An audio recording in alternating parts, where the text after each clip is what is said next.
అందరికీ నమస్కారం అండి. ఈరోజు ఒక మంచి మోటివేషనల్ వీడియోతో మీ ముందుకు వచ్చేసాను. Welcome back to our channel positive vibes in Telugu.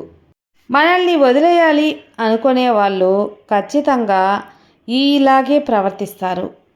ముఖ్యంగా ఈ విధంగా ప్రవర్తిస్తారు. అదేంటో చూద్దాం.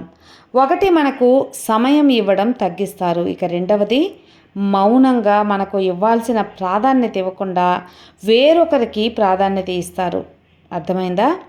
నీకు నేను ఉన్నాను అనేది వినడానికి చిన్న మాటే అయినా చెప్పాల్సిన సమయంలో చెప్పాల్సిన వారికి చెప్తేనే ఆ మాటకు ఇచ్చే ధైర్యం అంతే ఇంత కాదు, చాలా ధైర్యంగా కూడా ఉంటుంది. గతంలో జరిగిన తప్పిదాల నుండి పాఠాలను నేర్చుకోలేని వాళ్ళు జీవితంలో ఎప్పటికీ బాగుపడలేరు. సంస్కారవంతుల దగ్గర అలాగే ఈ రెండు ఆయుధాలు ఎప్పటికీ ఉంటాయి.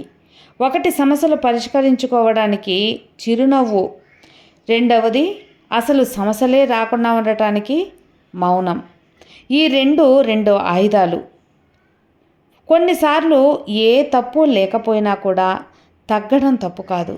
ఎందుకంటే తగ్గడం అనేది నువ్వు మౌనంగా ఉన్నప్పుడే ఎదుటివారి మూర్ఖత్వం బయటపడుతుంది. గుర్తుంచుకొని నడుచుకోండి. పరిస్థితులను బట్టి ప్రవర్తన మార్చుకో, తప్పులేదు. కానీ వ్యక్తిత్వాన్ని మాత్రం ఎట్టి పరిస్థితుల్లోనూ వదులుకోకూడదు. మనసు మంచిదైతే కష్టాలను బాధలను కూడా సంతోషంగా భరించవచ్చు. కాదంటారా? నిజమే. మన జీవితంలో మనం ఆస్వాదించడం ఆపేసి తన ధనం సంపాదించడంలో పడిపోయి జీవితం యొక్క సుఖాన్ని వదిలేసుకుంటున్నారు. రాబోయే కాలంలో బాధకి స్వాగతం పలుకుతున్నారు.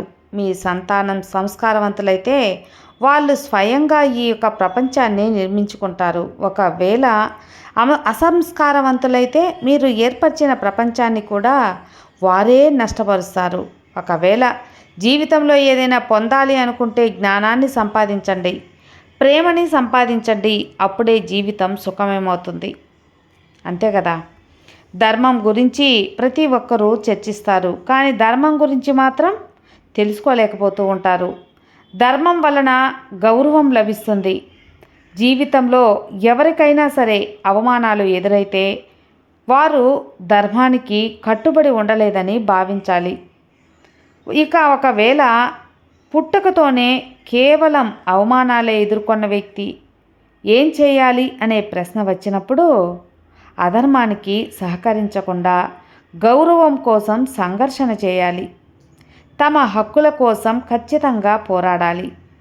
కానీ తమకి హక్కు లేని దానిని పొందాలి అని ఎప్పటికీ కూడా అనుకోకూడదు. గుర్తుంచుకో మిత్రమా, మీ జీవితంలో ఎటువంటిది మీకు అత్యంత శత్రువు, అలాగే అత్యంత మిత్రువు కూడా. తెలివైన వారికి సమాధానం అర్థమయ్యే ఉంటుంది కదా. మీరు సరిగ్గా గుర్తించారు. సమయం ఎందుకని సమయం మీకు అత్యంత శత్రువో తెలుసా?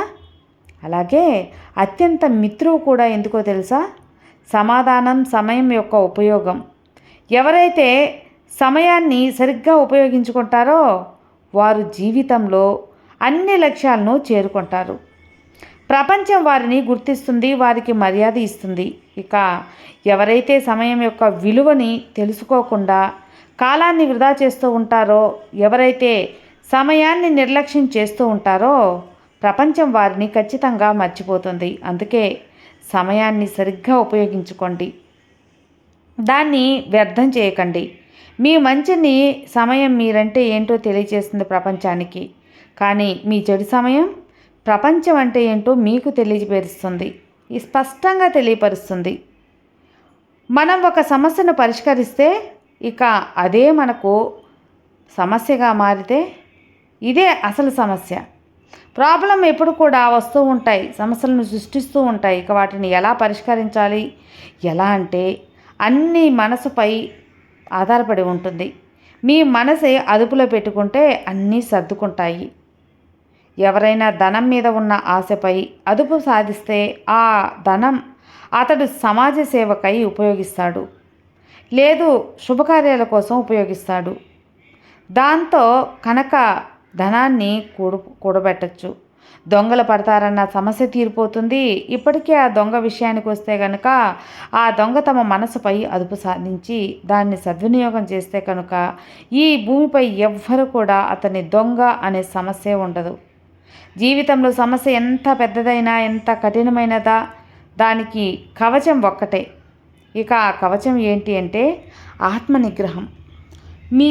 మీ మనస్సు అదుపులో ఉంచుకోండి. మీరు గనక ఇది నేర్చుకున్నట్లయితే మీ మనసును మీరు అదుపులో ఉంచుకున్నట్లే. సమస్యలు ఏవి వస్తూ ఉంటాయి, పోతూ ఉంటాయి, కానీ అవి మిమ్మల్ని ఏమీ చేయలేవు. చీటుకులో వాటిని దూరం చేయగలరు. గుర్తుంచుకోండి ఈ విషయం. ఈ ప్రపంచంలో ఎటువంటి అనార్థనకైనా మూల కారణం ఎక్కడ ఉంటుందో తెలుసా? అది కేవలం మనిషిలో అలసత్వం, అవగాహన లేకపోవడంలో ఉంటుంది. అందుకే జీవితంలోని ప్రతి దశలో కూడా ఏదైనా ఆజ్ఞాపించే ముందు కూడా దానికి సంబంధించిన విషయాలన్నీ కూడా తెలుసుకోవడం చాలా ముఖ్యం, అవసరం. కొందరు ఎప్పుడు ఇలా అంటూ ఉంటారు, వారు ఎప్పుడూ నవ్వుతూనే ఉంటారు. శత్రువుల ఎదుట నిలిచి ఉన్నా కూడా ప్రశాంతమైన ముఖంతో స్పందిస్తూ ఉంటారు. ఎవరైనా వారిని నిందించినా కూడా వారు ఏమాత్రం పట్టించుకోరు. వారి గురించి ఎంత చెడుగా మాట్లాడినా ఆలోచించినా కూడా వారికి ఏమాత్రం ద్వేషించరు. అలా ఎలా ఉండగలుగుతున్నారు? విచిత్రం కదా. ఇక దానికి సమాధానం అయితే చాలా సులభం. మీరు ఎప్పుడైనా చూసారా ఆవు దూడని? అది తన తల్లి పాలని ఎంత సంబరంగా తాగుతుందో. తన తల్లి తనకే పాలని అమృతంగా ఇస్తుందని దానికి తెలుసు. ఆ సమయం తనకే కేటాయించబడిందని తన తల్లి వద్ద పాల ప్రసాదాన్ని స్వీకరించవచ్చని, అందుకే అది సంతోషంగా ఉంటుంది. సంతోషమే కదా సగం బలం. సంతోషం అంటేనే ప్రేమ. మన ఈ చిన్న జీవితం ప్రేమించడానికే తక్కువైనప్పుడు ఇక ద్వేషించడానికి సమయం ఎక్కడుంటుంది? అది అర్థమైతే చిరునవ్వు ఎప్పటికీ చెరిగిపోదు. ప్రేమతో చిరునవ్వులు పంచుతూ ఉంటారు, అలాగే ఆనందంగా కూడా ఉండగలుగుతారు. ఇక అందరు కూడా ఎప్పుడూ చిరునవ్వుతో ఉండండి. విన్నారు కదండి ఈ మోటివేషనల్ వీడియో మీకు నచ్చితే లైక్ చేయండి, మరికొంతమందికి షేర్ చేయండి. కొత్తగా మన ఛానల్ చూస్తే సబ్స్క్రైబ్ చేసుకోండి. మరో మంచి మోటివేషనల్ వీడియోతో మళ్ళీ కలుద్దాం. అంతవరకు have a good day friends. Thank you for watching. Bye.